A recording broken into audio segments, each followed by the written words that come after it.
I believe Suzanne Spooner said to me recently, saying, conscious isn't always a bad thing. Remember that even by being in the conscious, they're realizing what is conscious and what isn't consciousness. What a beautiful thing to realize what's coming from a deeper part of me, what's coming from my conscious thinking.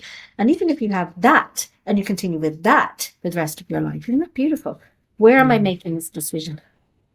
Nacho, let me know he's here.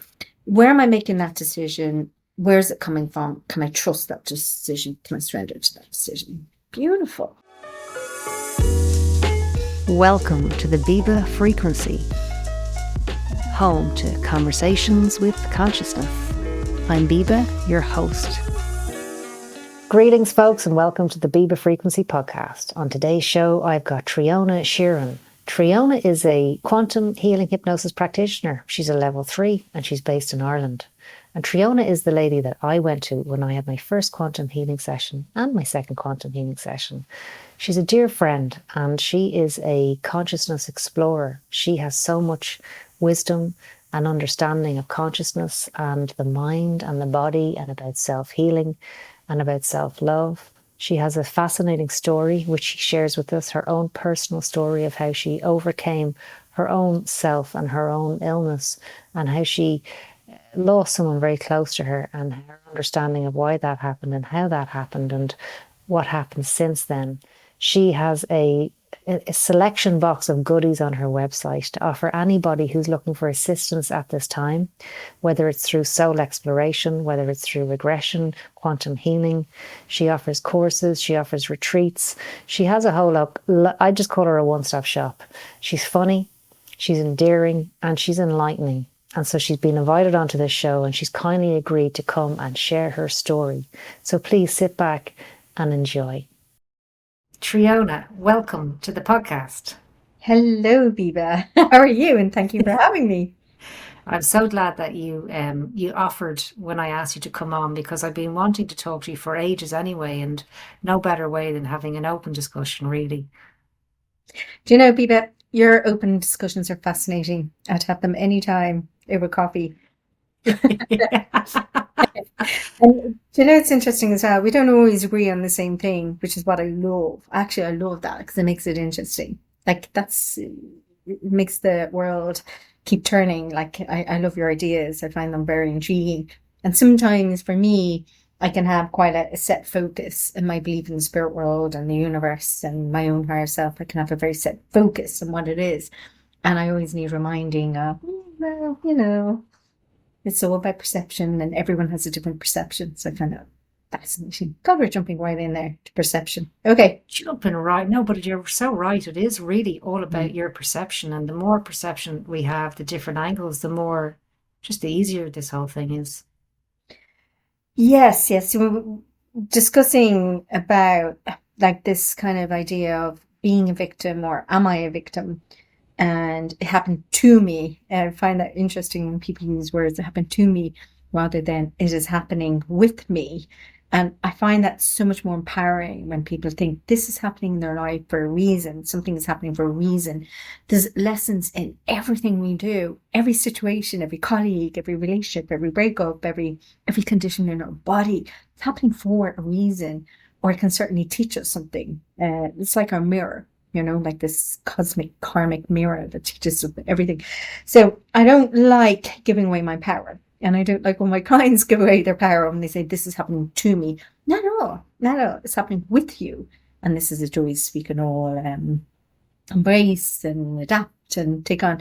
So I'm a big believer, really big believer, Dolores Cannon, when she said that, fears for entertainment purposes only. I love that one.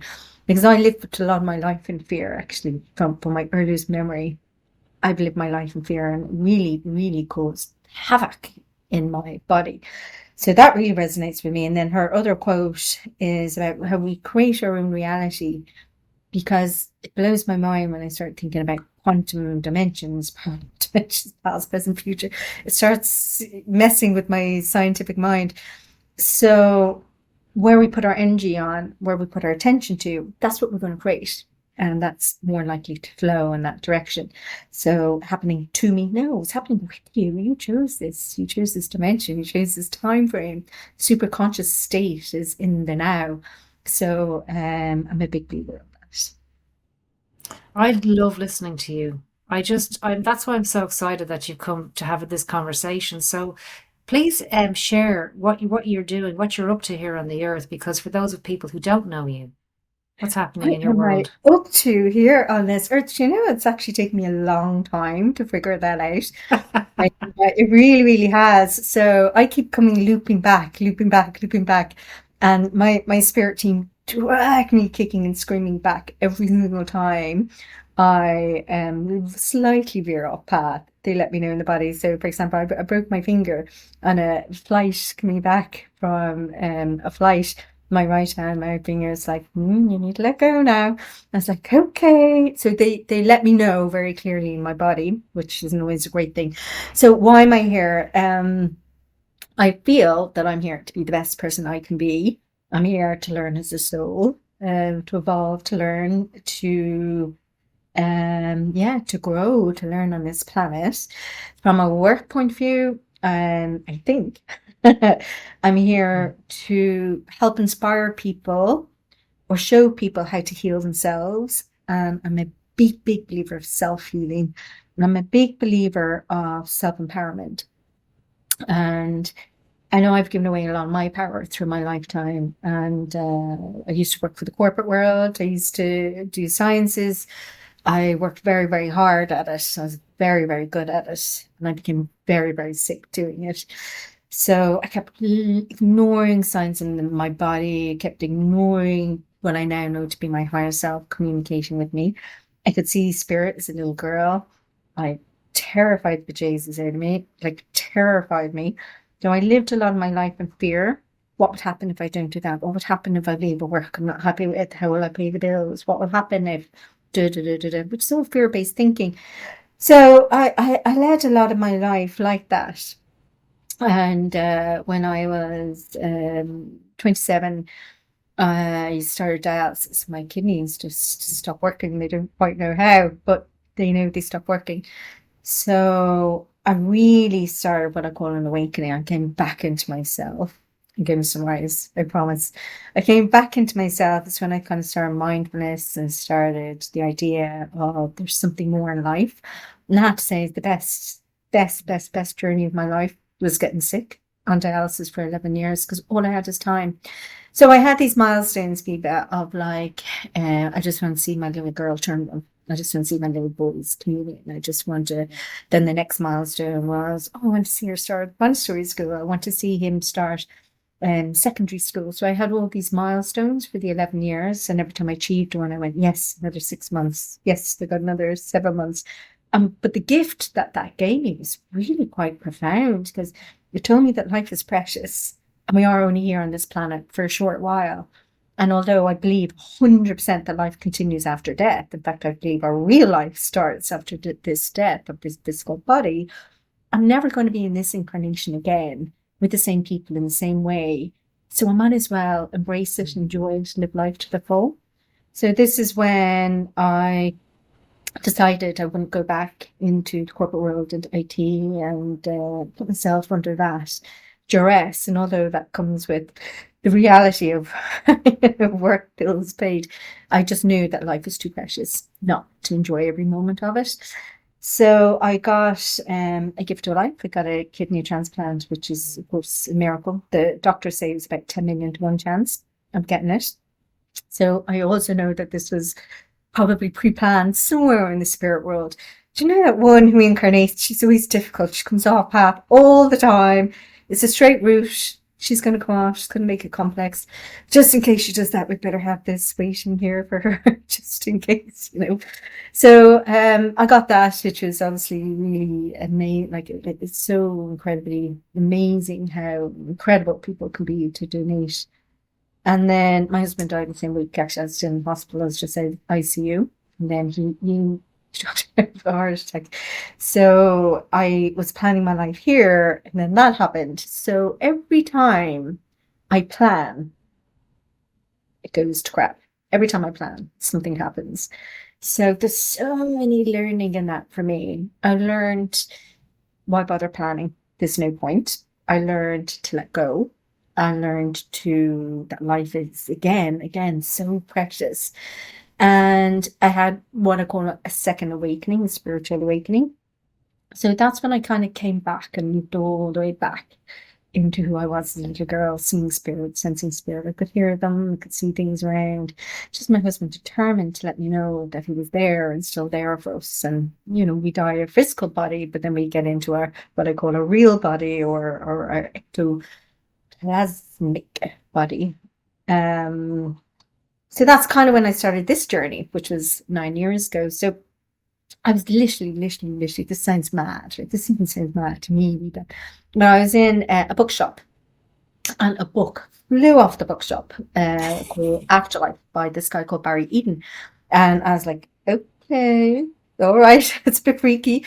So I started reading it, and he referenced things like Akashic Records, past life regression, and things like all of this kind of stuff. And then that led me on to Dolores Cannon and Dr. Michael Newton. So Dr. Michael Newton, Journey of Souls, Destiny of Souls, he was a pioneer in life between lives.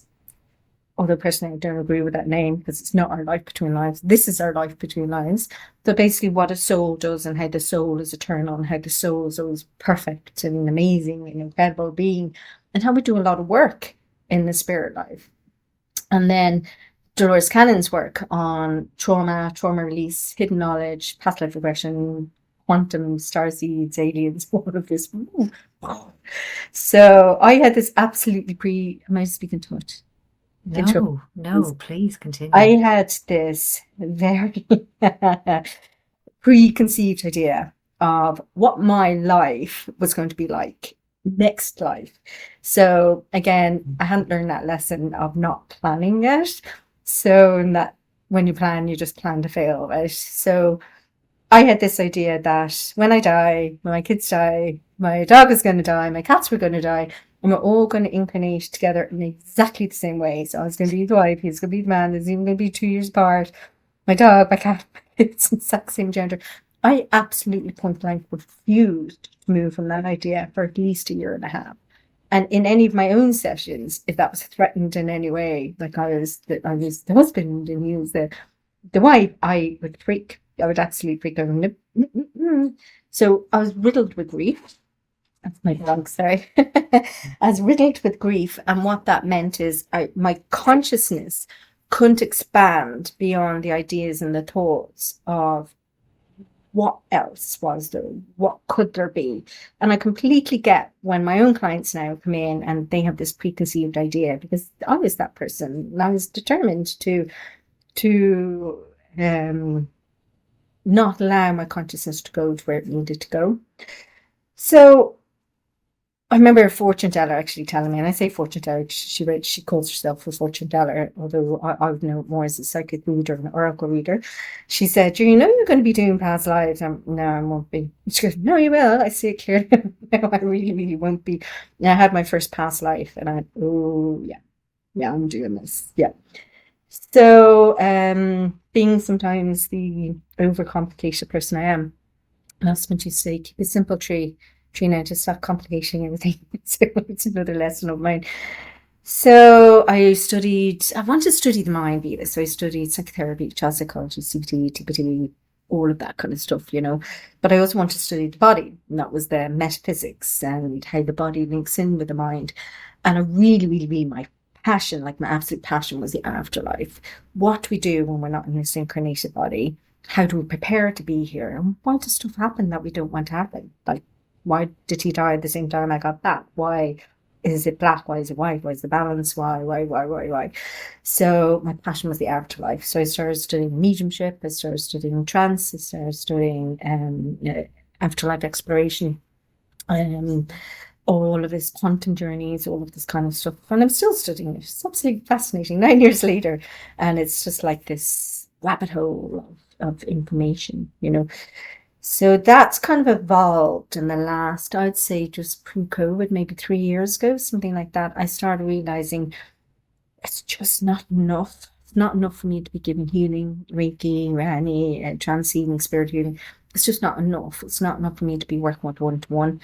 I need to, as best I can, show people how to heal themselves. If people know how to heal themselves, how empowering is that? They don't need me. They don't need any healer. They know how to do it themselves. It was like this really simple light bulb went off. I started thinking, that's it. That's why I'm here. That's my purpose. I'm here to show people how they have the power to heal themselves and how they have the power, even more power than I have. Because as you know, when healing occurs, it tends to be primarily in the auric field. Whereas when you get them to heal the mind and the body follows the mind, then they can heal the body by allowing the trauma and the mind to heal the body. So that's who I am. Such a long-winded story. I'm sorry. No, it's there's so much in your story. There's so much in your story.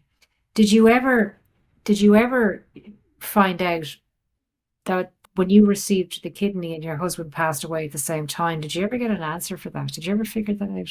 I did actually. I did. It took me a few different ways. So I did QHHT session and I did LBL, between live sessions, and I got a lot of answers from my guides. So I did. Look, we're all born with a program in our body, in our soul, that we're all going to die, like this physical death that we're born, we die. In mindfulness, it's called the 2 hours, hour 1 and hour 2. So we know we're going to die, and we accept that on some level. So although we suffer grief and heartbreak, we still know that that's going to happen, and we recover from it, and we tend to bounce back, which is amazing. We're very resilient beings, human beings.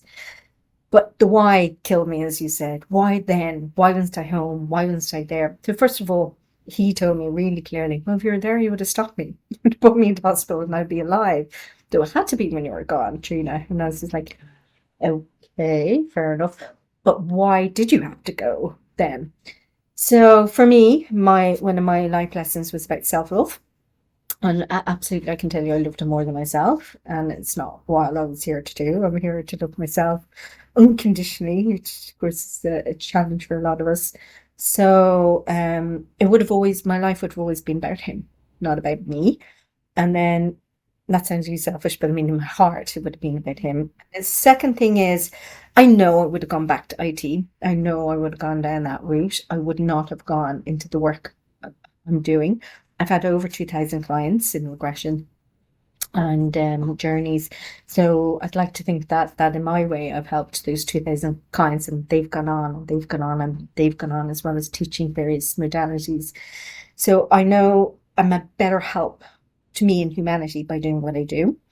And I know I wouldn't have done that if he was here. So that is the why. So a very generous soul that he is, to die halfway, to leave me to go and do my bit. And actually, he knew. He used to say, I know I'm going to die young. I know I'm going to die in my 40s. And he'd just turned 41 the week before. But he knew, like his soul knew, that he was going to die quite young. And also psychically, I could never visualize us together. So I assumed I was going to die. I wrote a letter to my kids and Barry before I died. And it was quite a shock. But I did get an answer to the why. And you're 100% right. It was the why that was killing me. It was the why that was waking me up. Why then? Why then? Why would the world be so cruel to me? Why would the world do this to me? What have I done wrong? Have I been a mass murderer in another lifetime? All of these shame and guilt thoughts would come in as well. So I got a lot of healing actually in my sessions. I got a lot of healing about knowing why. So that's why I do what I do, because it works. It helped me. So I know it helps other people. And then over the years, I dropped psychotherapy, I dropped psychology, I dropped all that kind of stuff. Because for me, I feel that all the answers are always within each of us, and we just need to tap into that, and then we can get that healing and answer. So for me, I thought, why bother selling steel? Why go for gold? So I got the why in my own sessions, yeah. Your story's so moving. It's just so moving. I feel very emotional. It's really Well, moving. thank you. I mean, for me, I get emotional because I just think, how loved am I? Like, wow, oh my gosh.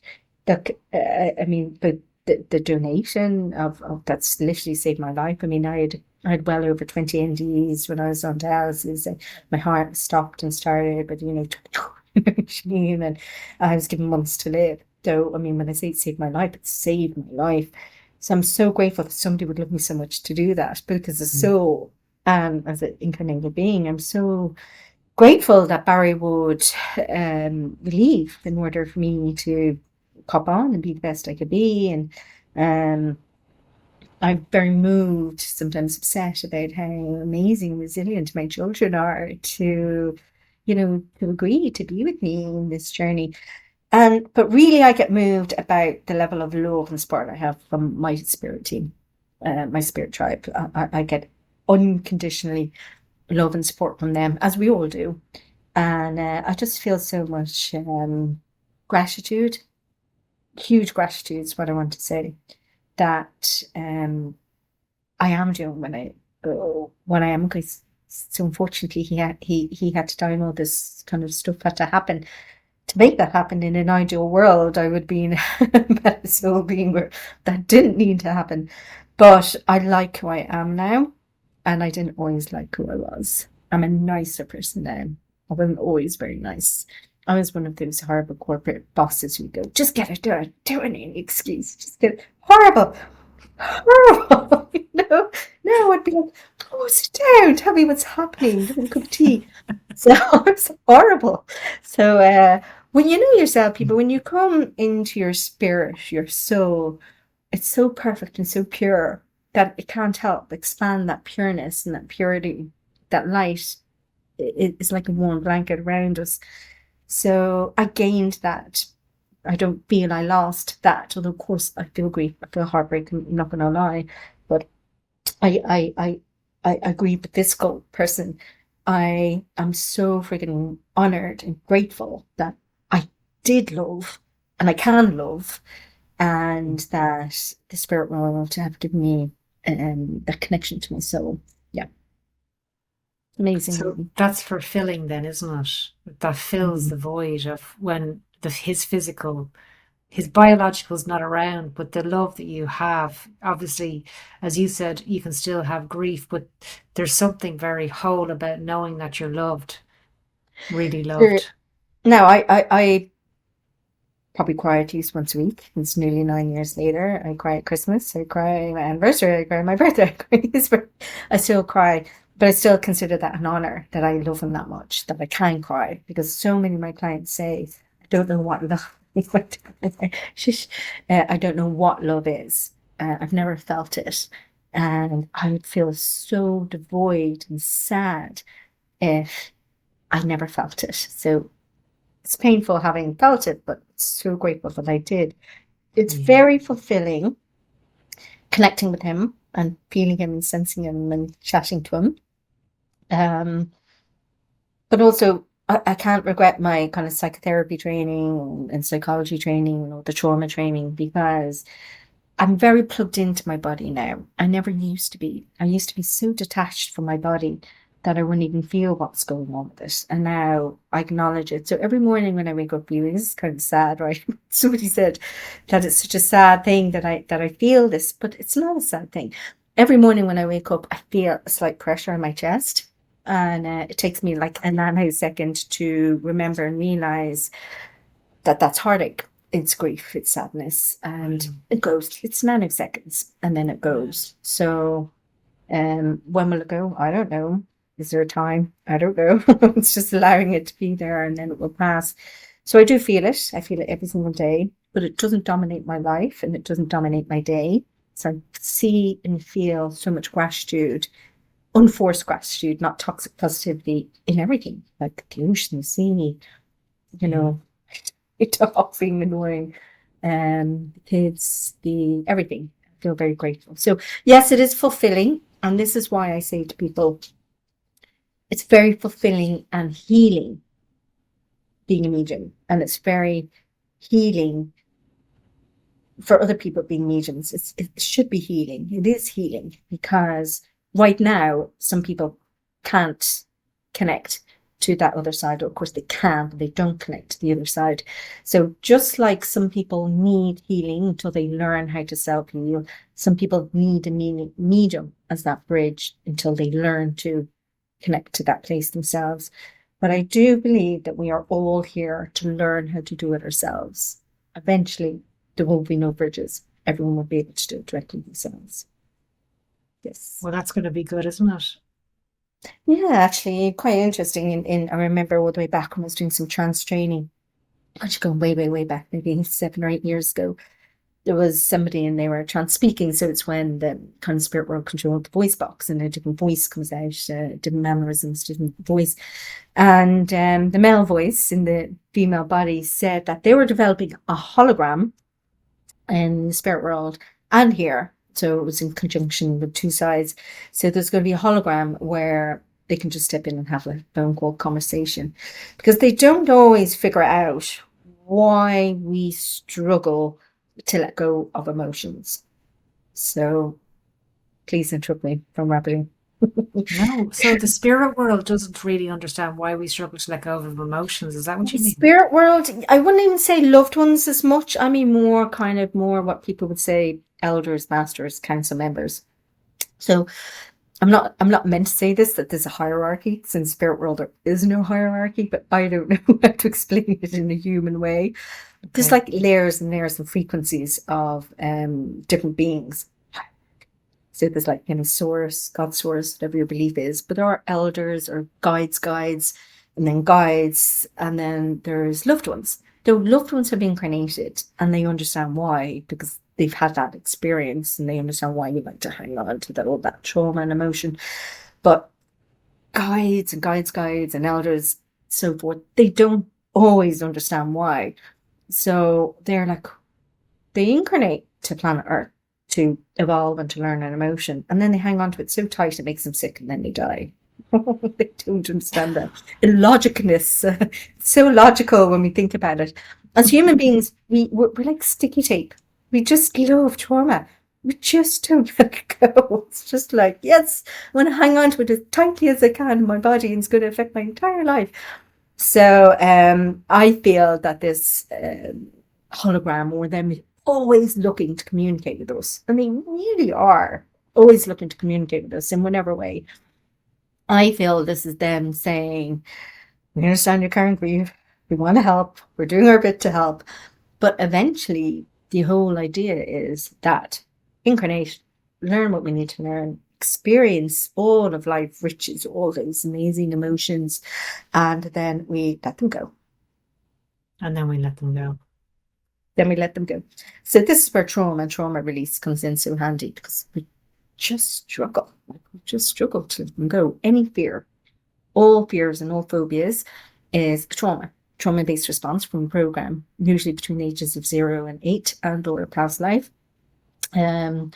Not feeling good enough, low self-esteem, no confidence, any addiction, and all addictions are all from inner child, what's called inner child trauma between the ages of 0 and 8 and or past life.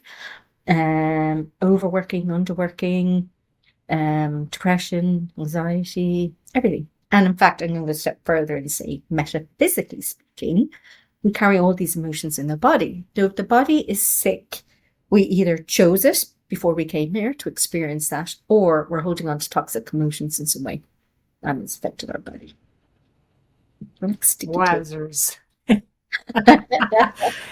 That's the best description of trauma I've ever heard. Sticky tape. Yeah, but all of how you said it's either 0 to 7 or 8, and either in or past life or a past life, and you've come to a point now where, because you were a therapist, you've always been a therapist of sorts. Yeah, so I'm a clinical therapist as well. I used to be a psychotherapist, not anymore, but I do, my favorite is DBT. That's what I focus on, dialectics-based therapy, because I'm talking about how we choose the words. Our words is our program in our mind, like a computer and a keypad. So we constantly, all day, to make it crazy, all day, every day, we say things like, I need to, I should, I have to, did this to me. They're all really bad programs that we're entering into our mindset. So, yeah, a clinical therapist, but really it's more for me about listen to the body. So I do body therapy in the form of regression therapist, going back into the inner child, back into the childhood. QHHT, quantum healing hypnosis technique by amazing Dolores Cannon, and also LBL, Life Between Lives by Michael Newton. Yeah, so do different kind of types of energy healing. I don't do them now. I teach people how to do them now. You're So teaching, aren't you? So, what's yeah. your teaching? Yeah. Yeah, so I teach a little bit of QHHT, as everyone knows. Well, QHHT is taught by the amazing Dolores Cannon, who passed in 2014. But as level 3, I did an extra course called Companion Course. So I teach a little bit of QHHT. Really lucky. I've traveled so many beautiful places around the world with that. That's amazing. I teach, Beautiful. I used to teach past life regression for an academy. I have my own modality called Soul to Source, and Soul to Source is a unique standalone modality about how we can heal through empowerment. So it's all about knowledge, Akashic records, soul journey, body metaphysics. I teach color. So I'm a mad, mad, mad believer of color. I see color, I see color around people, and I what it means to me and what I feel that means to me. And I'm a big believer of color therapy, so I teach that in the Soul to Source. And then I have just the most incredible mentoring students. They're really just incredible. So I do spiritual mentoring, which is teaching mediumship, intuition, teach healing, teach channeling, and teach some trance as well. So I love teaching, Whoa. I have to say. Yes, you can see I like Wow. to talk a lot. No, So you're so qualified. That's the thing about you. You're just because what people don't know about you is you've got a scientific mind. Like you're really was into science, right? yeah, pure sciences. Yeah. Yeah, and then you're now able to, you're obviously able to process and understand an awful lot of information all at the same time. Because if you're studied all those things and now you're offering all those things, that's a lot. So I've had to drop an awful lot, but like I was a bit frustrated with myself years ago. Then why did I go and learn all of that? What was the point? Like, what was the point going to Milan to learn conversational hypnosis? What was the point in blah blah blah?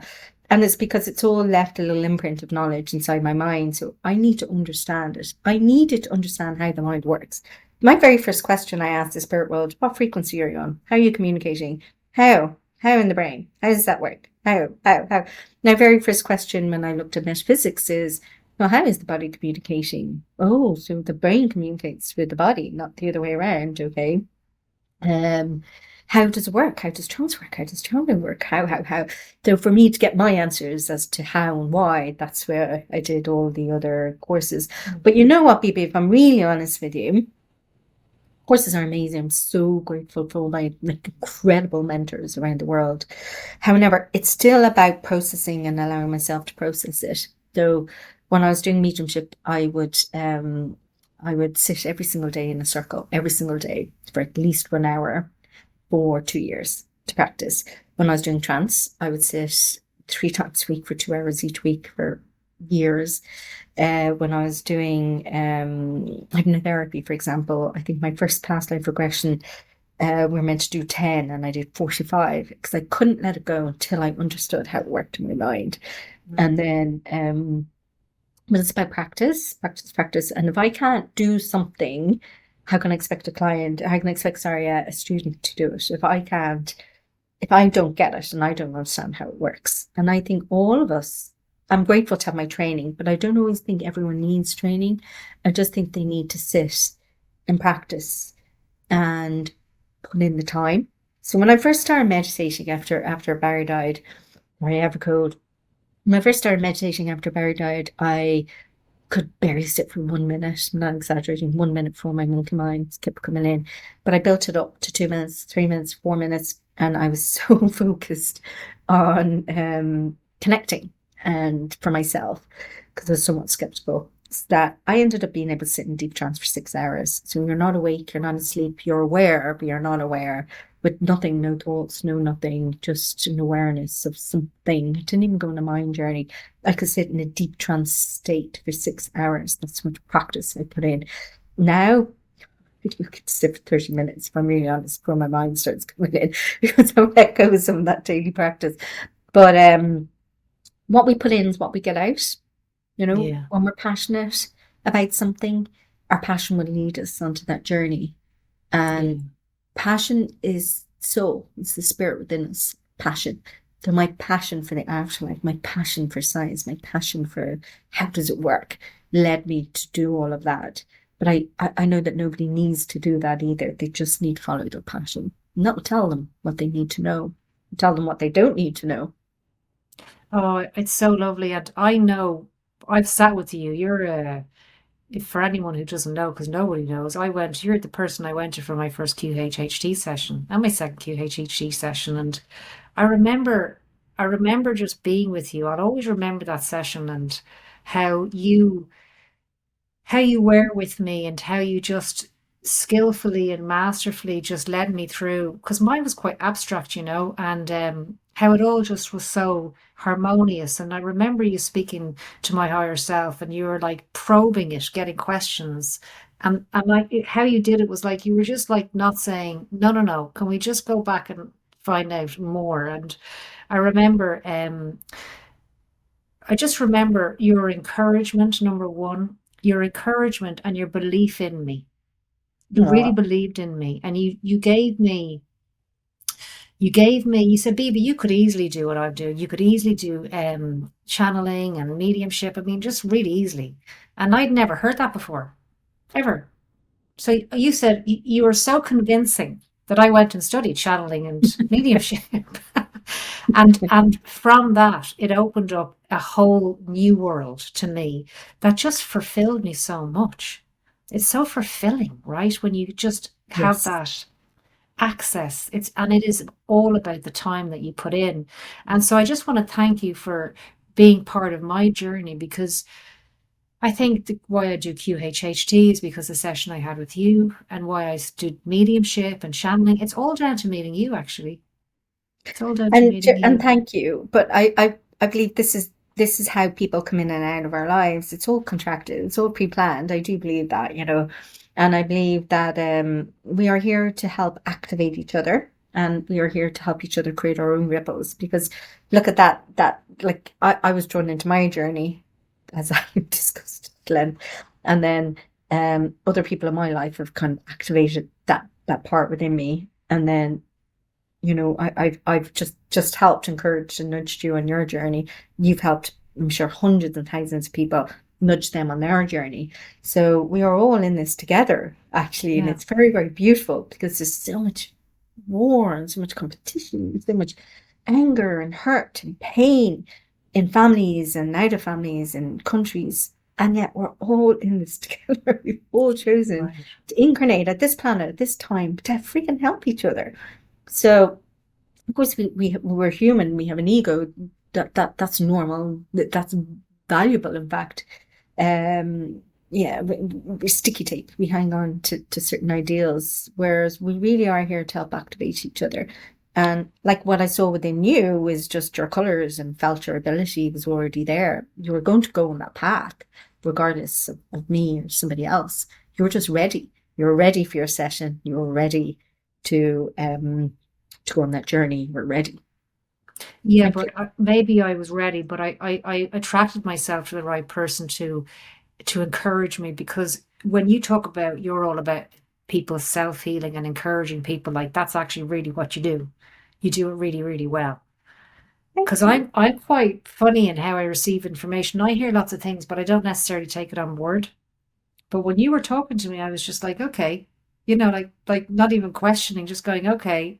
And then I just thought, wow, it's lovely that we do have the ability to activate each other. And I'm interested in moving this towards what you're with the work that you do, whether it's quantum healing or like whatever hypnosis or therapies, or in your mediumship or your channeling.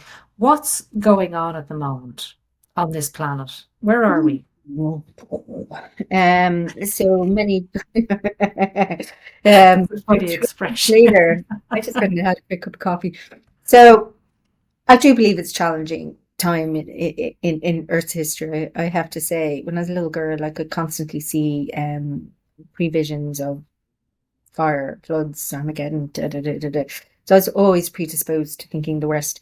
And then because I studied trauma, my mind instantly goes to the worst rather than the positive, which I'm working on. And but I genuinely feel that the earth and the people on it have a challenging time ahead. And I absolutely know that every single person who is here in this incarnation at this time is here as an activator in some kind. So yes, we're all learning our own, evolving, growing. Yes, but we're still here to activate someone, something, people, place, animals. I liked Dolores Cannon's book called The Way of Volunteers, because that really resonated with me, because we are here to make a big difference. Take one person out of that equation and the ripples change. Take one person out, like the butterfly effect, everything's going to change. Every single person here vitally is important, whether it's to shift your own stuff or to help other people shift their own stuff. So in a lot of my sessions is the premise of my book. Actually, there's I talk about Armageddon and, potentially how the earth is shifting too quickly on its axis, and how the earth is too heavy, it's too dense, and the Schumann frequency is rapidly changing too quickly. And this is because it comes back to this idea of we're here to experience trauma, but then we're meant to let it go. So trauma is a heavier density, it's heavy frequency, can be measured in the body, outside of the body. So if you think about it, grief is quite a heavy energy, and sadness, pain, shame, guilt, loneliness, some of the big ones, sadness, they're all really heavy energies. Laughter, fun, they're lighter energy. You can feel people lifting, and it can be measured. So it's all of the planet is experiencing too much heaviness, too much heavy emotion, as well as whatever's happening physically in the planet, which fail physics can tell you what's happening, but like it's tipping too heavy, and it's not going the way it's meant to be. Our plan is not going the way it's meant to be. Humans are not shifting their trauma the way we're meant to be. And now, when I say this, what I mean is consciousness. So consciousness is meant to have evolved, in my opinion. I respectfully may change my mind in the future. Consciousness isn't growing rapidly enough as it's meant to grow. So we are all here as activators for each other and ourselves to expand our consciousness, raise our vibrations, and awaken quicker. And that is going to have a ripple out effect. If you think about when we're conscious, we're consciously living, that means we're going to be mindful about the impact we have on the plants and the people around us. We're going to be nicer, kinder, more compassionate to ourselves and to other people. So spirit knows. So we are here to raise consciousness of the planet, each and every person. That is why we're here. So some people knows this is called the New Earth.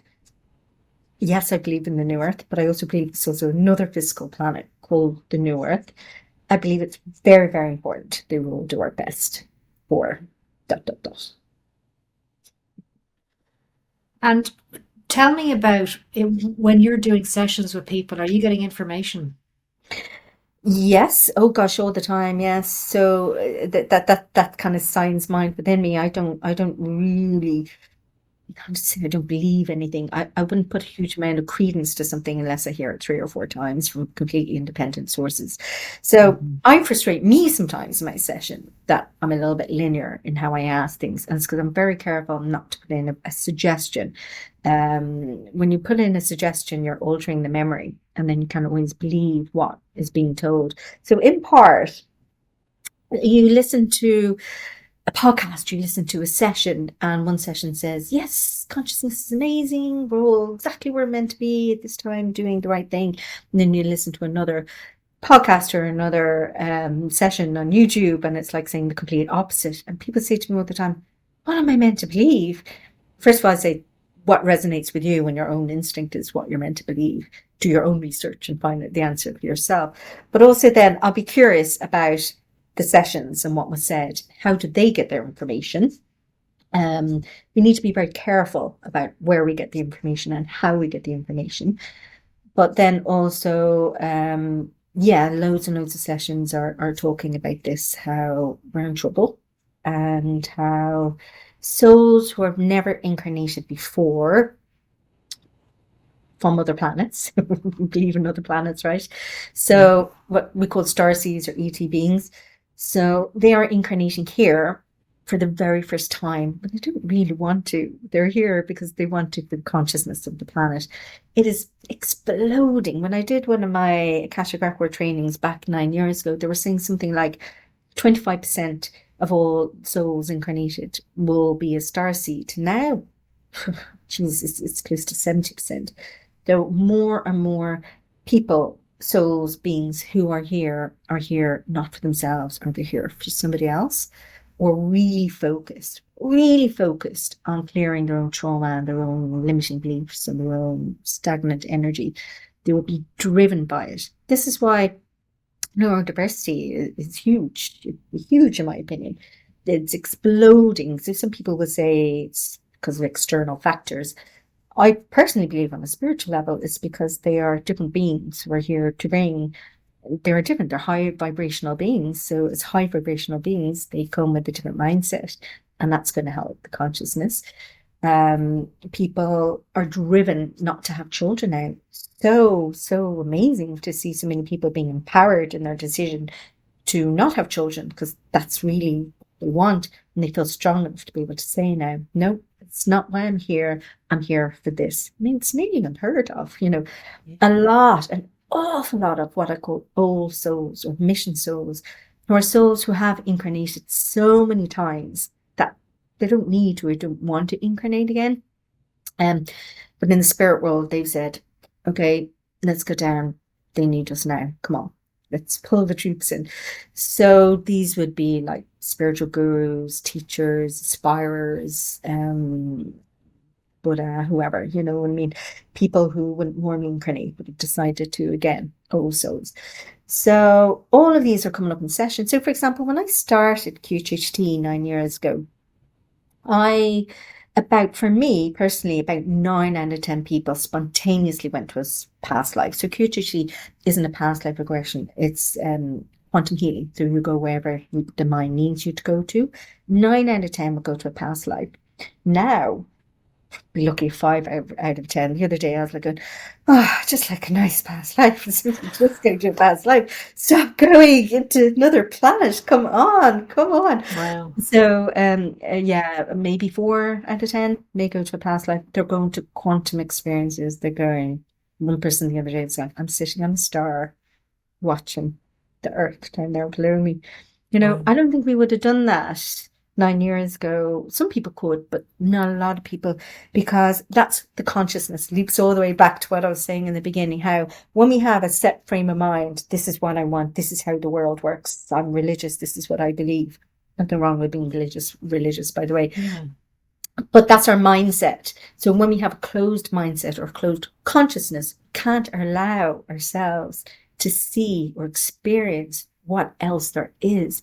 So when people have a closed mindset about what this earth and what, we were talking about this earlier about, demons or entities or black or white or God, no God, whatever. When people have this absolute definitive mindset, they don't always allow the potential for conscious growth. So although I have a very close mindset on certain things, I do appreciate that sometimes blinkers me from other potentials. And I love this concept of, first of all, we will get what we put our energy to. We will create what we want in this existence, in this lifetime. We will create our own happiness or our own freedom or our own situations in life. I do believe that. And we can also create the reverse, our freedom, happiness, joyful. In sessions again and again and again, they're talking about the shift, the new earth, consciousness, activation, awakening, the importance of it, but also how incredible it feels when we do. They talk about how we lost our way a little bit. So you go back 100 years ago, the pioneers in mediumship, for example, and trance and healing, they would have been dedicated. Their belief and their trust in the spirit world, their patience in the spirit world and themselves, we've lost all of that. We want more, we want it quickly, we want it now. Come on. Yeah. So we're growing, which is amazing. Sometimes I think we're not always growing and moving in the right way. So this is all what clients are saying in QHHT and LBL sessions, that there is a conscious shift. It is important, We do need to get on board in it. We all need to do our thing. It's very, very important. That's what they're saying. And what is, in your view, you say you think there's that the new Earth is actually another location, another planet. How have you, because nobody actually really knows until we come to that moment, but in your perspective, what does that look like? So I'm basing this on my own sessions.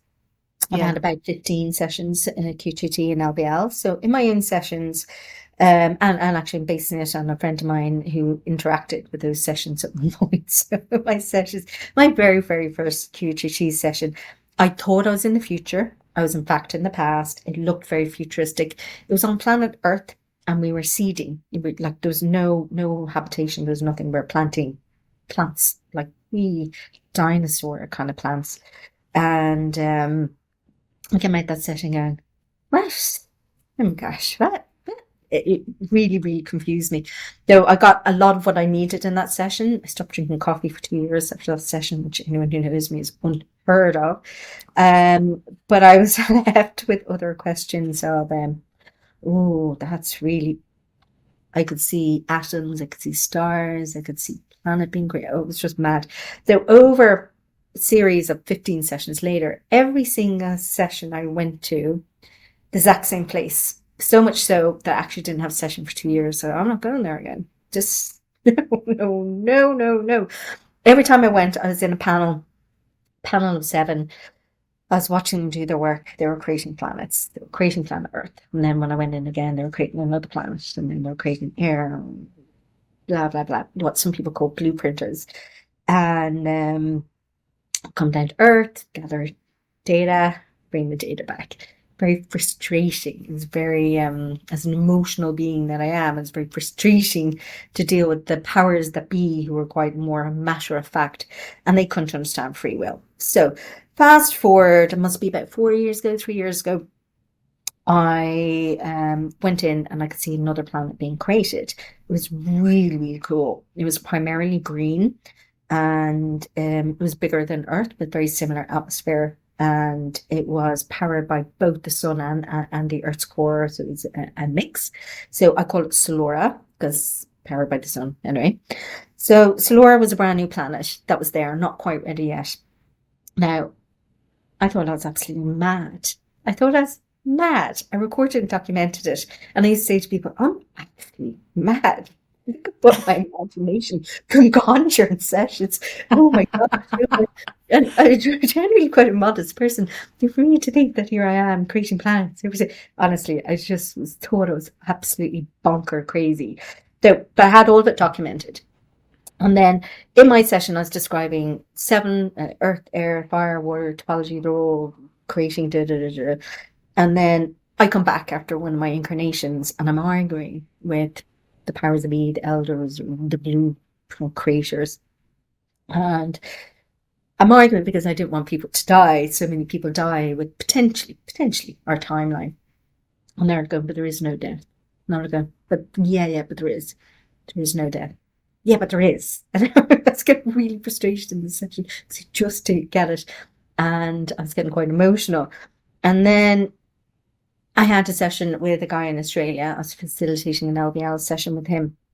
And obviously no pre-instruction. We had no idea where we were going. We're like, yeah, just let's see where you go to.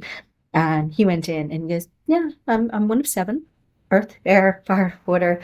They're creating a new planet, It's green, larger than Earth, although he calls it a different name. And then he goes, oh, there's some woman over there. She's arguing with them over there. She's very emotional about human beings. So that gave me the validity I needed to know that it wasn't that crazy. And I was like going, okay, there's something in this, all right. So I've explored that in more detail. So that is what people call the new Earth. So since then, fast forwarding, lots and lots of clients have talked about, in my sessions, have talked about a new planet, a green planet, new Earth, potentially uninhabited, potentially a new place where humans can incarnate into if they shift their consciousness. Because think of Avatar. So in Avatar, you know, the way everything communicates with everything, and the synaptic pathways, you can feel the ground and to the brain. That's what this planet is like. It is currently still inhabited, but everything feels everything. We feel the plants, we feel the trees, everyone's emotions, everything is all shared. So can you imagine incarnating there with a lot of trauma and a lot of limiting beliefs would affect everyone. So it's not physically possible for people to incarnate there until they have a certain vibrational aspect. So I do believe there is a physical north because I've seen it, I've been on it, and I brought people onto the journey. And all I've said is there's a portal, which I call Slore's portal, which is like a golden triangle. So when people go through there, the last journey I did, 30 people, 30 out of 35, with no suggestion whatsoever, all describing exactly the same way: larger than Earth, uninhabited, green, lush, and described all as like the same jelly type bodies with the same. So that answered my nice scientific mind about validation. So the new earth, I do believe, is the new earth here, how we can create this earth in our own way. And I also believe the new earth is a new planet that, should people choose to, we could incarnate on that potentially as well after this lifetime. It's a lot to take on, isn't it? Or a lot to take in. No, it is, honestly. And it sounds simple, but like, if I'm really honest, I've been working on this for 9 years. It's taken me 9 years to write that book. It's taken me 9 years of so many sessions and so much kind of evidence-based knowledge and fact testing and all of this kind of stuff. So I know it's real. I know it's real. However, we really could put a bit more attention to this planet, how we can make this planet and this consciousness the best we can be. Do you know, Biba, if I'm really honest, I absolutely believe we are meant to be happy. I absolutely believe we are meant to have joy in this lifetime. I absolutely believe we're meant to do our shit, excuse my language, sorry, and then get over it and have fun and enjoy it and be happy and be well. I believe that, and I believe we all can do that, and believe we all have the capacity to do that. And that's just about putting conscious action into every day on how we can achieve that and what we want with that. I believe that. Every fibre in my being believes that. Yeah, I'll back you up on that 100%. I believe that too. And I like the way we can talk about what the possibilities of what's going to happen or what will happen or what may happen, but also that this earth is magnificent. Mm-hmm. It really is beautiful. It's like beautiful. Where else? Like, it just astounds me sometimes when I just see so much incredible beauty, and human nature can be incredibly beautiful. It's just, it really is, like, it really, really is incredible. And look, again, that's one possible timeline that we've seen.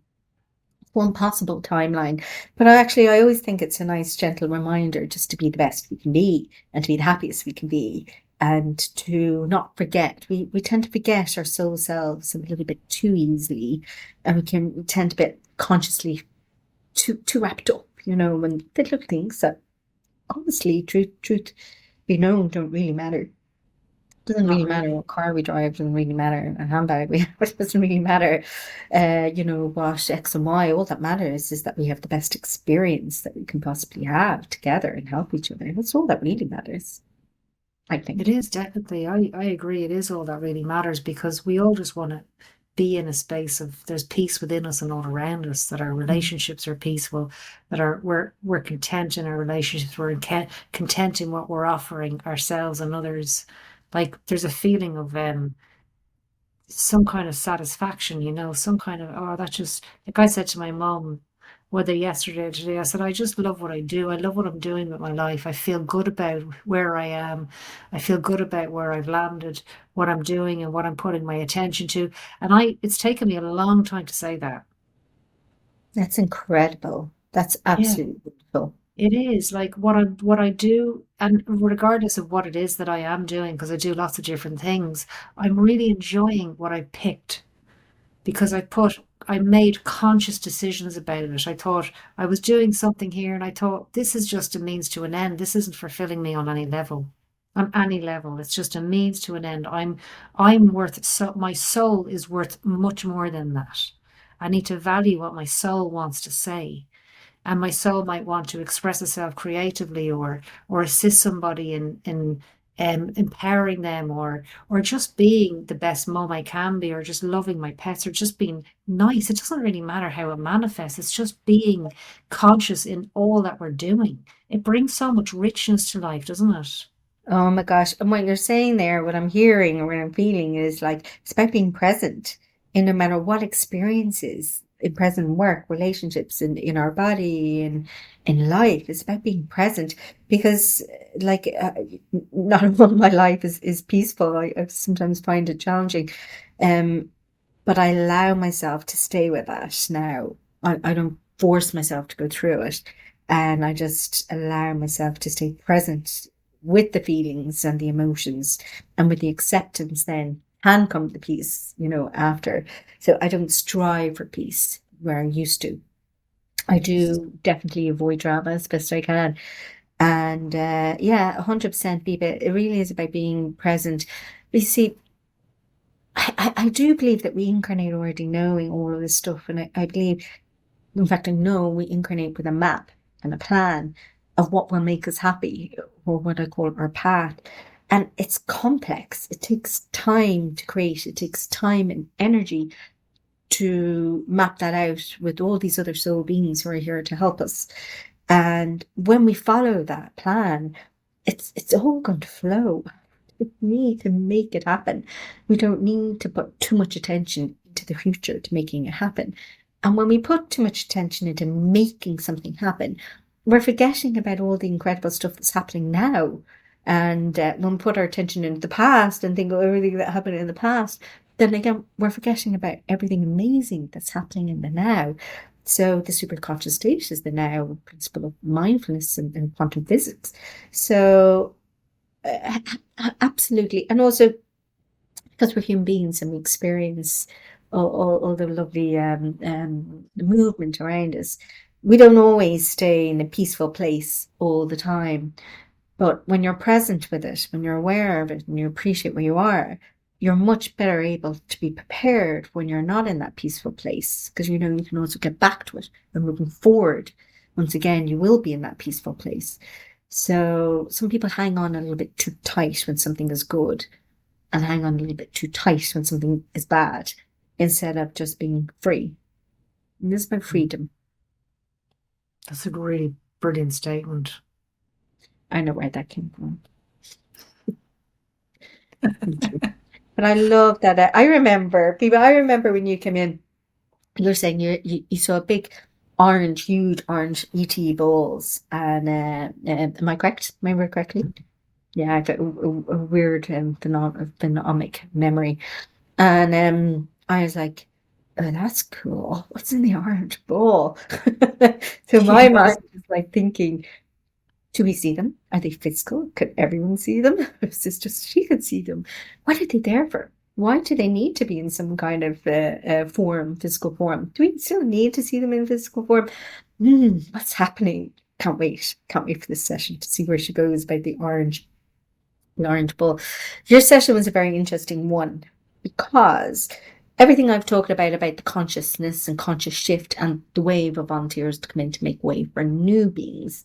Your session is one of 8 where people describe the same planet, the same place, the same function, the same alien bodies in the same way, and what they are here in this incarnation to do. Word for word, they describe it in the same way in all 8 sessions, word for word. I have the transcripts, word for word. It's fascinating. So again, it's all about, people, place, or the animals, and making that conscious shift of peace and happiness. And some people say to me all the time, actually, I don't understand everyone's trauma, and I don't need to. A lot of mediums choose to have difficult upbringings, and that's because they want to be more empathetic. They want to understand more what the spirit world is showing them, and that's a beautiful thing. But I do not believe we need to be that person now. I believe we are more empathetic as beings. I believe because our psychic, our intuition, I believe we've grown as humanity, And I feel we are more empathetic. Look at the amount of vegans out there, just a simple example, because they have compassion for the animal and their body. So I'm not a vegan, but I like to eat meat. But I'm just saying, look how so many people have that compassion for themselves and other people. We've grown as a species. It's really quite cool. And because of that, it means our empathy has grown. And I don't think we need to feel or take on as much trauma now as we used to in order to be compassionate and empathize with other people. But a lot of people will have what's called inner child trauma if they are empathic healers or mediums. They just will, because they've chosen that in order to be the best empathics or empaths they can be. So it can be challenging sometimes doing this work. And there's so many people out this work. It can be challenging.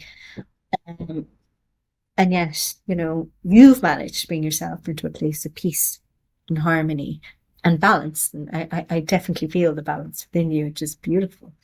And more importantly, though, you chose, in my opinion, to listen to that instinct inside of you and say, I'm not passionate about this anymore.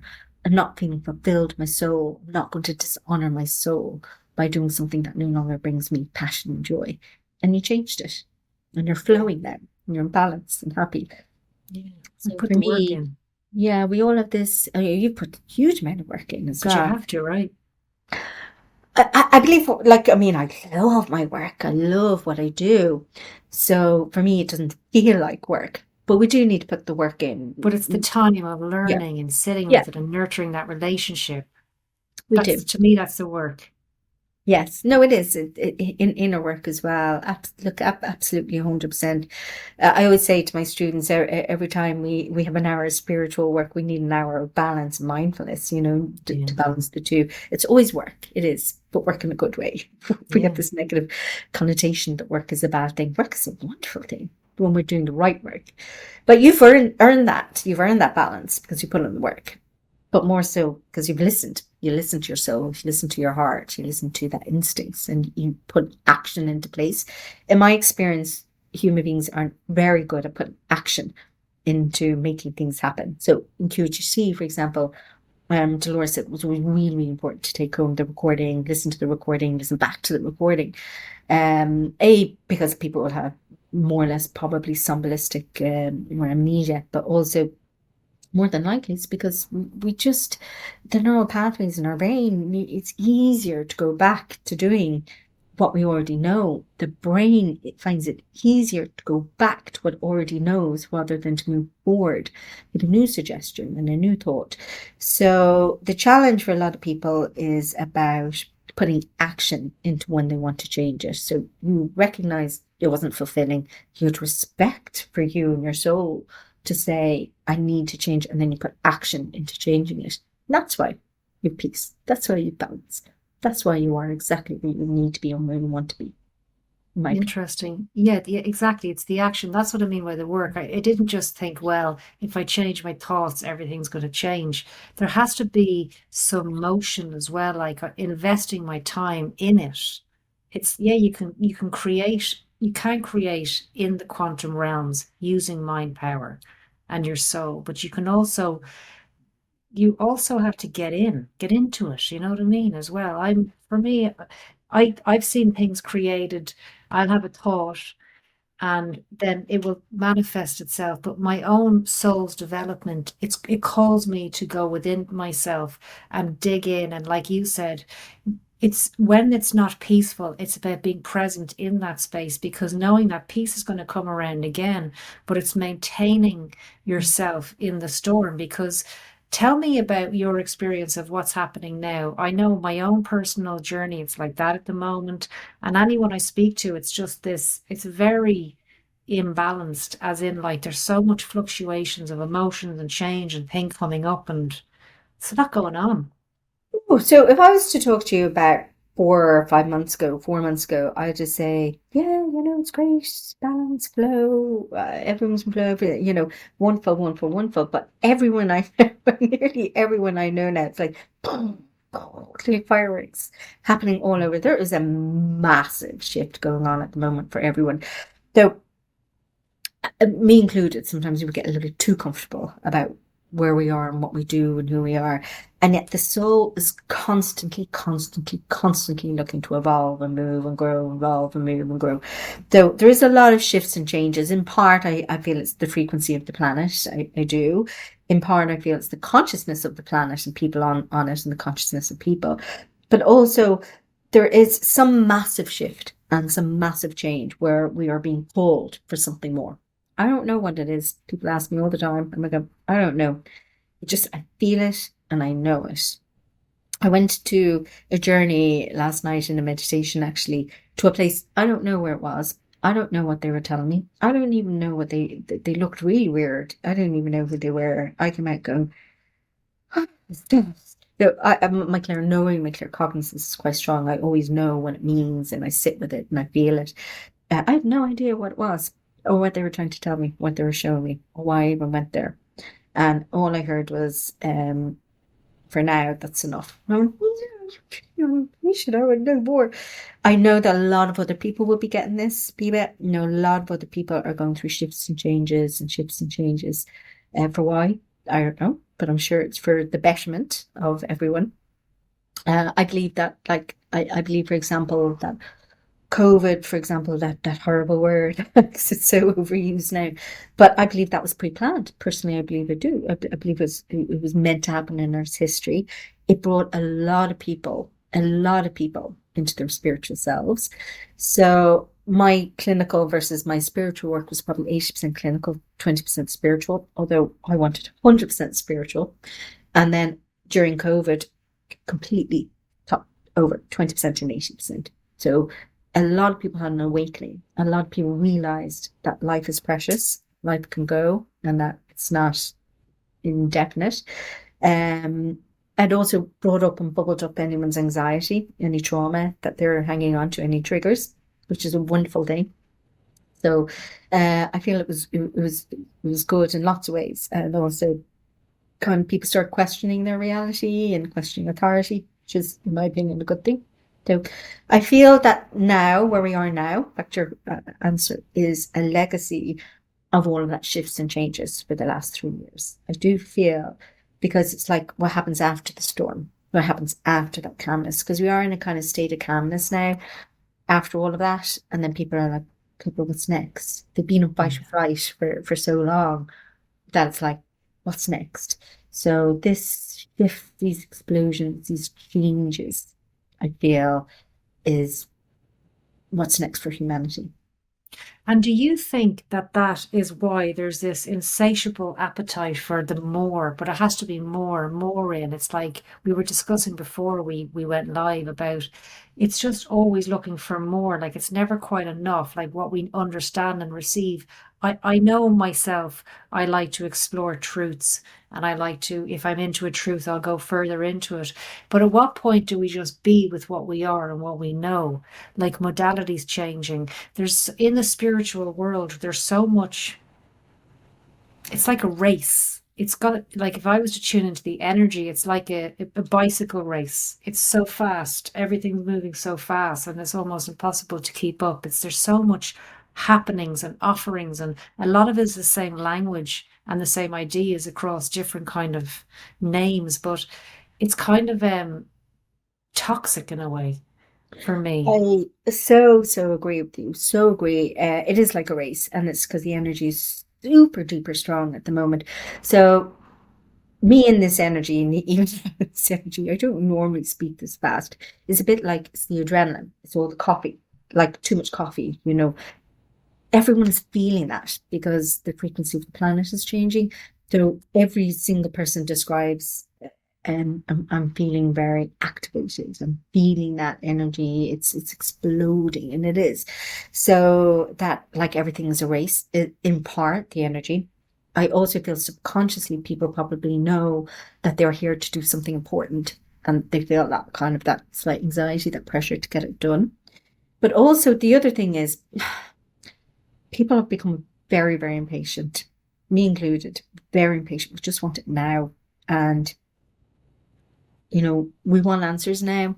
And I remember something by Teal Swan I read there the other day, and it was 100% too, just popped up, where she said, people are impatient regarding their healing. If you had a broken leg or broken arm, you would allow it to heal. You give 6 weeks, 8 weeks, 3 months, 4 months, whatever. You see it. You're being told it takes time to heal. And yet for their mental health and their trauma and their emotional healing, they want it done now. One session, they want it done. One. Somebody is coming to me with my intuitive mentoring or my therapy, they're like 2 sessions. Okay, but I want it now. So you've held on to it for 50 years and you expect 2 50-minute sessions. And I say we because I know I identify with this sometimes too. We have lost our sense of patience, I think, for the above named reasons. Impatience is based also on trauma, on hope. And I do feel some people have lost hope. And also then the other thing is, I'm kind of looking my gen because, growing up in the 80s, we could rebel in certain ways and we could do X and Y that my parents wouldn't have done, and raves and everything else. And so the music, and then like in my mum's gen, for example, they could rebel in certain ways. They rebelled in the 60s through their clothes. They rebelled their parents. They smoked. They're like, my parents said to me, don't smoke. Of course, what did I do? I smoked. I would say to my kids, don't smoke. What do they do? Of course, we may have smoked. We say to maybe people with the gender's changing, for example, like they need something for themselves in part. So who are they to identify themselves as soul beings? I'm a man, I'm a woman, I'm both, I'm trans, I'm what do you call it? Pans, I'm da da da da. So and certain close people to me would identify in different ways, and it's confusing for me to sometimes to not call them by their name and to go they them, do you want them or do you want they, and I'm like, oh geez, trying to wrap my head around and a pronoun or a noun. So we are impatient. I feel a big part of this is our impatience. I feel part of this is because we're thirsty for something new, thirsty for something new in the planet and the way we do things. I also feel that the souls, especially the newbie souls, like, our gen, our kids, Biba, see they're all in a different place. They're incredible. They're amazing. They see souls not in the body. They see souls for who people truly are, which is why they don't always identify with a certain sex. But I also feel that balance, like we're not all perfect beings who do the right thing. So let me be mindful of my words. So some people act unethically, and this is my trigger. So I like to believe that the world is rosy and everyone's going to do the right thing and there's going to be no unethicalness and we're going to play nice in the yard. That's just not the case. It just isn't the case. So some people are very, very set in their ways and are very set in their own opinions and how things should work and how things need to work. And this causes a lot of conflict. So, for example, we're talking about QHHT. I know of. There's 15 different annexes of QHHT that I'm aware of. In my logical mind, I think, I changed something if it works. It's just logical to me. It's like, why? Okay, they're on their journey, and I respect that everyone's on their journey. So many things change and so many modalities change, and they change because they need to change. Like even my soul to source modality, I went back recently and was changing some stuff because stuff have changed and stuff has moved on, and I've moved on, and I know because it needs to change. So there's a fine balance in something needs to change because consciousness is changing, so we do need to change. But there's another fine balance of does it need changing? I don't know how to answer that one, Biba, because not everything does need changing. Some things are just perfect. I agree with what you're saying there, but my point is it's like, I like what your analogy was about it's going to take time to heal, that it's not just this instant. We're not robots. There's time. We need time to realign and adjust and then, well, that didn't work, so I'll just go to that thing and then that thing and then that thing. And I, like you, we're all part of that. This kind of spinning plates, and people come for a quantum healing and they'll say, well, And I'm slightly guilty of overselling it as well, in because I had such a brilliant experience. My life changed. So I'm Like like, well, actually, my my session. life changed. So I'm thinking, well, it can work if you work with it, if you just believe, stay with it. Don't just, I'd always say after a session, don't just diss this because you can't get your head around it. Don't annihilate it or bury it or dissect it. Just leave it there and allow it to unfold, because it took me a few months for my session to unfold before I could notice anything.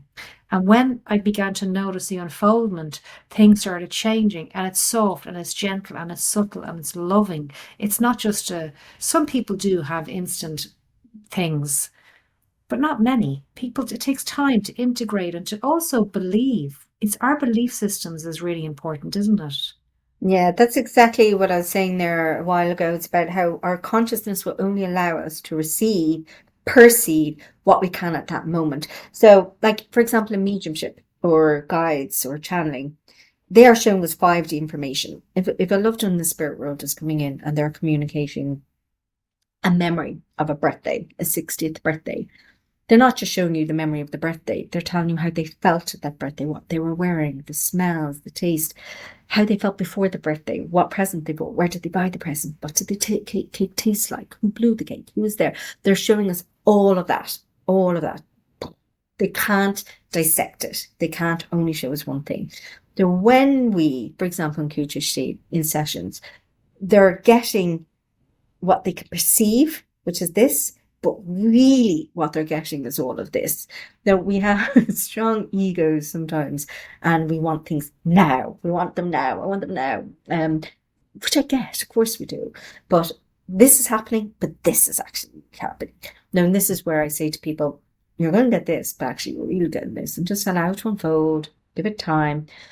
So every single past life regression I did, and I did a lot of my regression therapy, my past life regression academy was really amazing.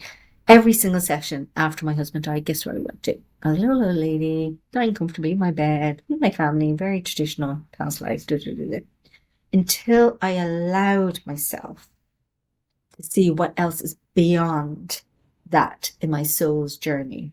Then I couldn't get what was beyond that in my soul's journey. Then I got quantum blah blah blah stuff. People get what they can allow themselves to get, what they can consciously understand, and what they need to get at that time. All the rest will unfold as it happens. So I firmly believe that 100%. They get what they allow themselves to get and what they can get. I have one client who's come in probably for about 10 sessions over 10 years, and she goes to a past life every single time. And last time she goes, oh, can it just bring me to a planet? She's a past life. And I'm like, it's why then? Why do you keep going to a past life? What is it about your higher self? And it's because they have quite a lot of trauma, that they're shifting like an onion, layers of an onion, complex beings.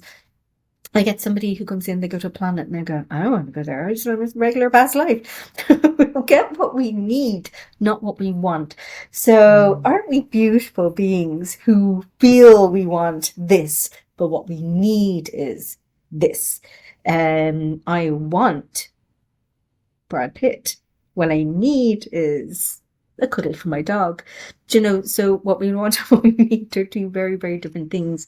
Yeah. And I feel this is why some people feel they need to change something, anything, whatever it is they're changing, rather than, I'm piecing this now as I'm talking together, rather than focusing it back within themselves and staying with what they're already getting from whatever. So somebody who goes and has X type of session and they want more, and they within a week or within a day they come and want another. I'm like, going, stay with what you're already getting. Work that out first, and then allow your soul to bring you to where you need to go. Not your mind, your soul. So we use too much of our mind sometimes and less of our soul.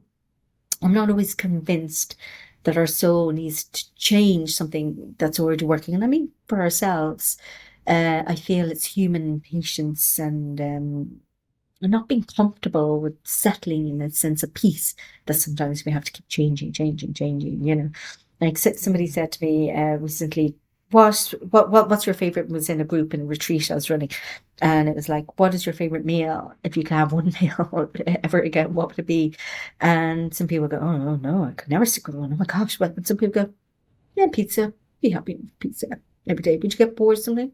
Yeah, but you said to stick to one meal, so if I had to stick to one meal, it would be pizza. Whereas so many people struggle to go, I eat one meal every day, catastrophizing. You know, we struggle with balance, we struggle with peace, people struggle with just staying present, people struggling with not changing something. Exactly what you were saying. It's like they want X, they got Y, but they can't see the Y because they're still focusing on what they thought it was going to be. Perception is a killer. So Yeah. when I was saying about in my life and in my journey and in my like the spirit will keep constantly saying to me, don't plan. When you plan, it's never going to go as you consciously plan. We have a plan. The only plan you need to know is your soul's plan as it's incarnating, and your soul's plan and what it feels and intuitively what you want to do. It's the only plan that we really need to know. So when we plan, consciously plan, it doesn't always work out very well. So I think this is just about staying present and allowing things to unfold without a sense of impatience. Beautiful food for words to think about there. And you just reminded me of, I've come to this new realization because I used to be one of those religious people that was very narrow-minded, and I was afraid of looking at anything else because I thought I was like, shouldn't have done that. You know, so I was that person, so I totally understand what you mean. And then I allowed myself open up a tiny bit to the point now where I'm just like, what's available? It just takes time, stepping stones, you know. But I'm now at a place where why I'm saying that is because when I was a Christian, when I really believed and had a lot of faith, I was so convinced that nothing could have done me other way. I was like, no, I'm going to hand that over to God, and God's going to take care of everything. And it did. It always worked, right? Now, moving forward a few years later, I now understand that my soul knows it's exactly the same thing. It's just a different perception of what that is. And my soul has everything planned. Everything's mapped out, like you said. Everything's done. I just have to trust that and allow that to unfold. So if I'm going, if my business, I have a shop, and if my business, which at the moment it's just like, and it used to get to me, and now I'm just going, well, my soul has the whole thing organized. So I'm going to just allow myself to sit back and see what happens there. Or if someone's going through something, I'm not going to jump in and help them. I'm going to sit back and I'm going to observe how their soul's minding them. Or I'm more aware that the soul just has the whole thing. It just knows what it's doing.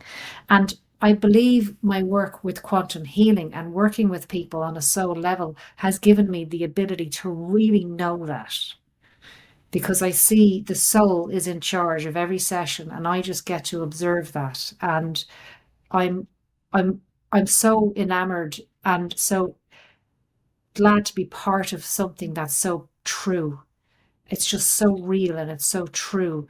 And their journeys are just sometimes so simple. If they could just visit one event for 2 hours, but that whatever happened in that event, and it just transforms everything in their life. It doesn't have to be galactic or past lives. It could just be a simple conversation when they were 10.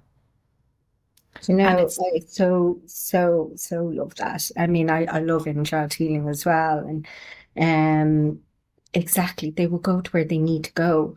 I loved when you said, so first of all, like I'm a massive fan of QHHT and Dolores Cannon, hence why I became level 3, because I just want to be the best practitioner I could be and honor her work. And really, there's a million different modalities out there that work in beautiful, beautiful ways. Like Reiki will work for somebody that needs Reiki. Rahani will work for somebody that needs Rahani. Past life regression will work for somebody that needs that. Tapping, EFT, mediumship. Exactly. Shamanic work, sea swimming, Wim Hof, it doesn't matter. The method will work for the people. You will get drawn to where you need to be at that time, because that's what your soul is drawing you to do at that time.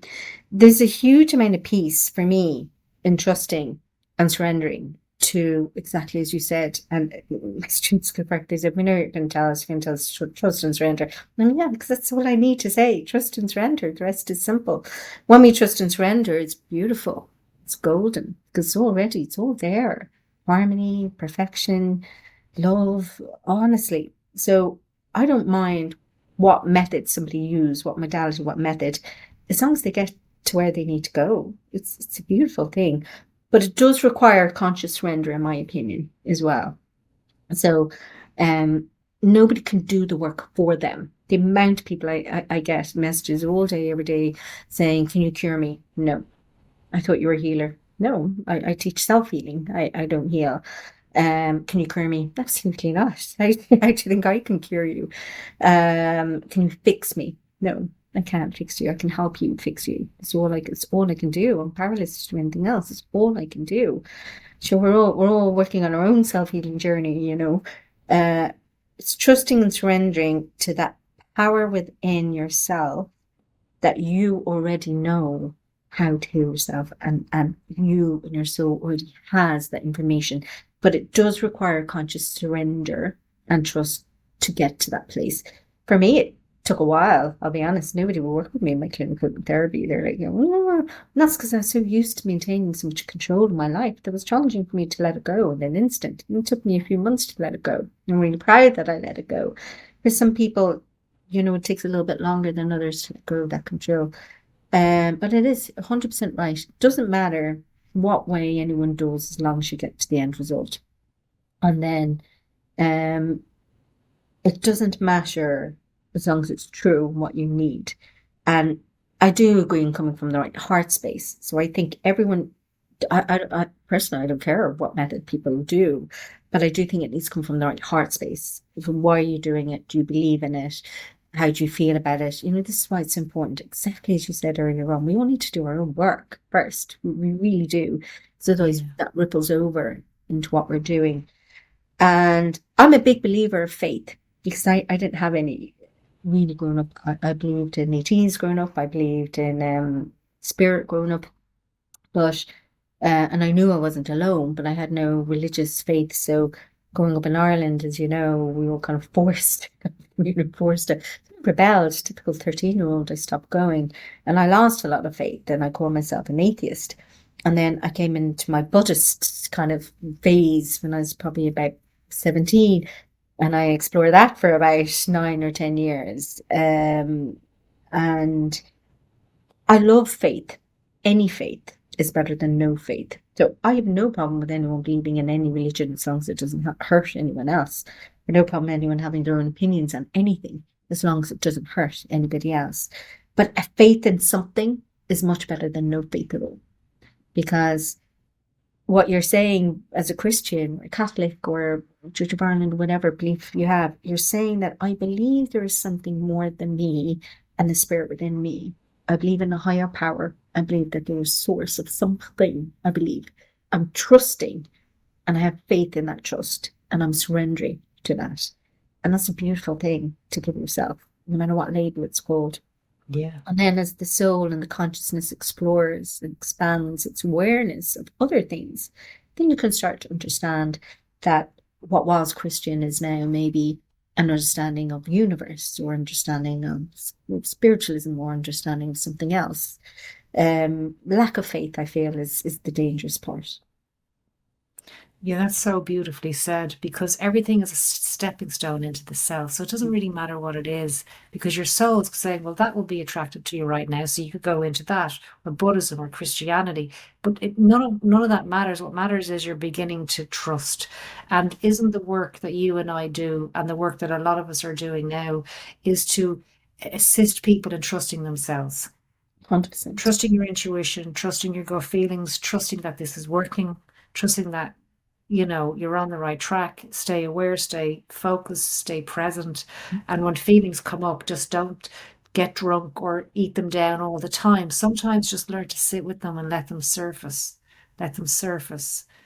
And people aren't alone, you know. There's lots of us out there assisting, right? Oh my gosh, I absolutely believe every single person is a healer in some fashion, an empath in some fashion, here to assist in some fashion, assist themselves, assist other people. I learn from each every client. I learn something new and profound and beautiful, and you know, constantly seeing the world and changing how I see the world in a different way, which is really beautiful. Um, we're all here just to do our bit. And I remember I was always about they can't be in the conscious mind, they can't be in the conscious, not conscious, not conscious, not conscious. And then even as trans medium was always like, get out the conscious, you know. Whereas actually then I'm reminded by something that I believe Suzanne Spooner said to me recently, saying, conscious isn't always a bad thing. Remember that even by being in the conscious, they're realizing what is conscious and what isn't consciousness. What a beautiful thing to realize what's coming from a deeper part of me, what's coming from my conscious thinking. And even if you have that and you continue with that for the rest of your life, isn't that beautiful? Where am I making this decision? Nacho, let me know he's here. Where am I making that decision? Where's it coming from? Can I trust that decision? Can I surrender to that decision? Beautiful. Oh my God, we're such complex beings. It's actually quite beautiful. Yeah, it is. It's actually, that's a very beautiful thing to say, because it is, when you're conscious, you're more aware. So even with quantum healing, I've noticed people go, well, but I'm here. Yeah, exactly. You're right here with me in this room, listening to me, listening to you. So let's keep going. So where else would you be? Take that. I'm going to take that one. I love that. It's yeah. So what you're here, which you magically going to disappear out of your body. Yeah, and then the higher self. When you said, "Can I speak to your subconscious mind?" I remember thinking, okay, and I was expecting this voice. I don't know what I was expecting, but I didn't expect me to start talking.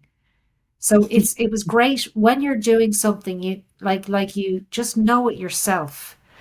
Because if I didn't know that, I wouldn't be able to assist people who come to me and say, now, can I speak to your subconscious mind, please, or whatever, or we're going to speak to your higher self.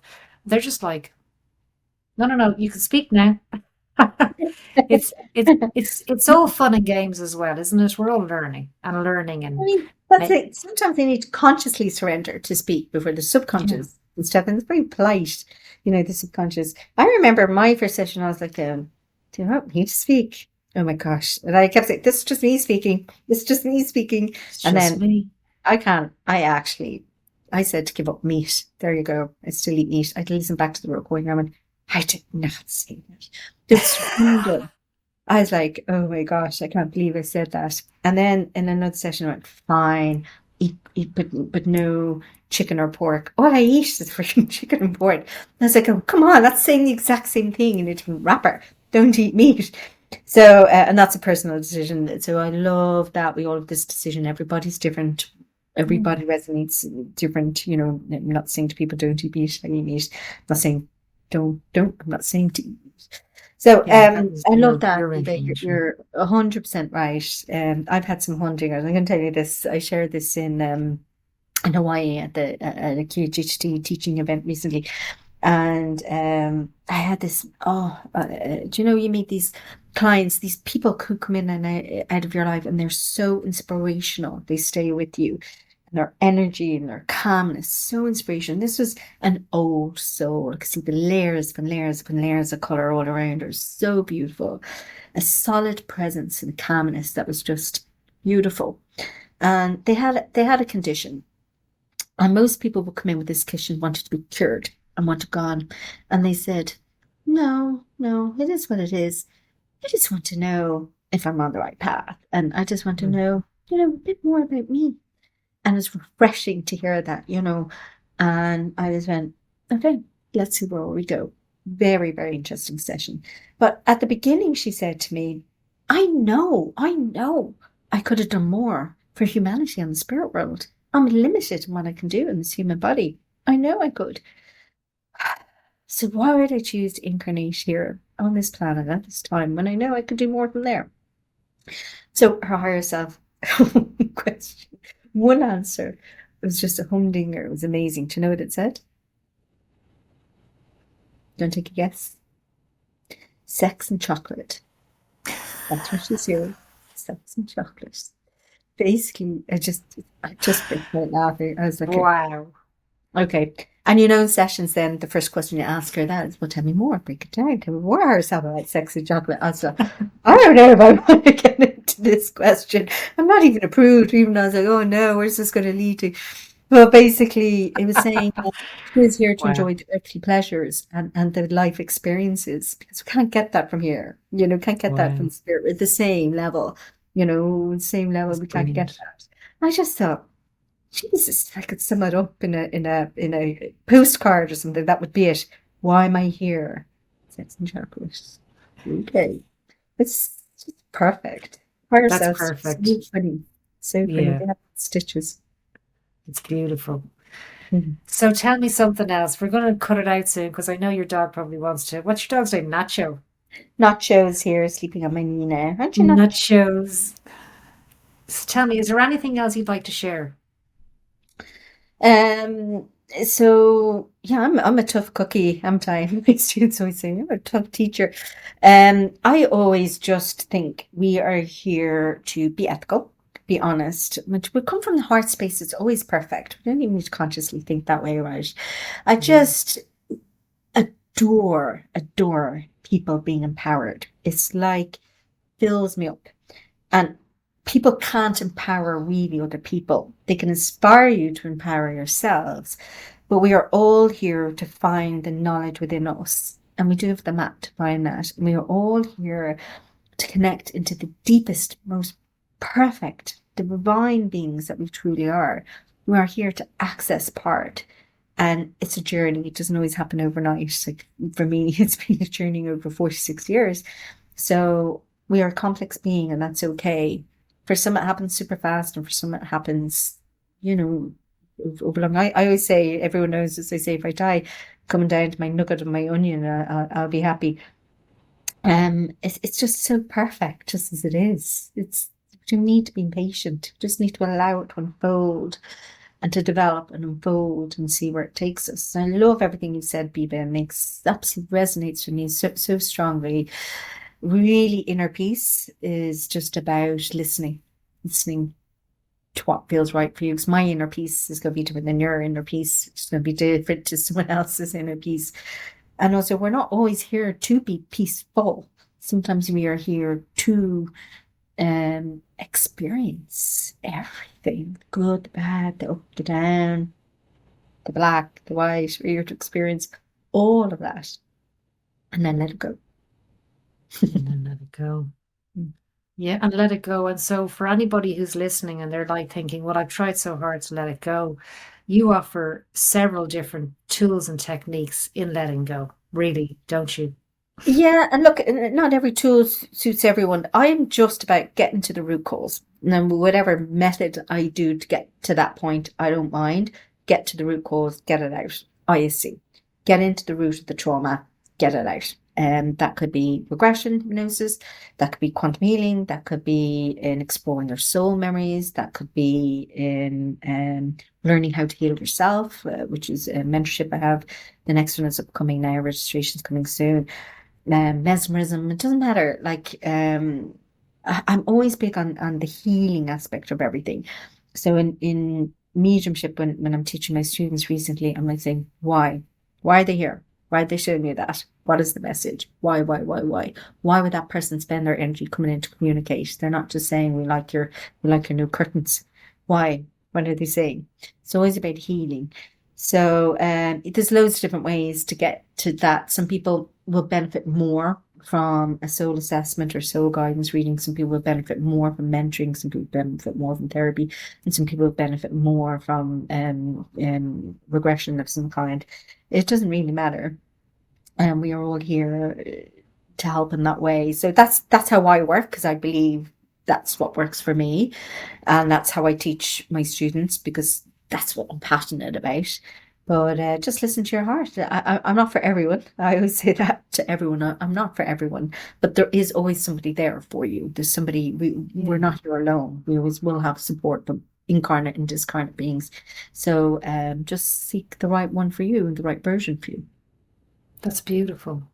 Well, thank you so much for coming on and sharing your wisdom and your understanding and also your insights with us. And I'm going to put your website. Your website's your name, isn't it? Yes, it's very original. It's my sixth website. It's called TrinaSheeran.com. Is It's it? very complex. I complex everything. My husband used to say, do not obsess. He's a mug saying, do not obsess. Though it used to be called this, used to be called this, used to be called this. And then I said, oh, it's my name. So it's just TrinaSheeran.com. I think that's the best actually, just to have. I have a photography website, which is my name, and I don't even do photography anymore, but I couldn't be bothered changing the domain. It's just websites are such a, but what I'm saying is you're a one-stop shop. You've got the whole thing going on. So if someone wants to check you out, you also have videos as well, don't you? And recordings on your YouTube channel of some of your sessions, which are, whoa, I wish you had more. Your I sessions know. are so I rich. They're spent just time rich. time. First of all, you need the permission of the client to share it, which obviously it's a sacred thing to the client. Not everyone wants to share, and then it takes me at least 3 days, full 3 days to edit out because I have to edit out all Mm, the copywriting bits. I have to edit out this, edit out this, edit out this, edit out their name, edit out anything personal. Oh, geez, it takes forever. So I absolutely agree. It'd be so lovely to share it with everyone. It's just the time.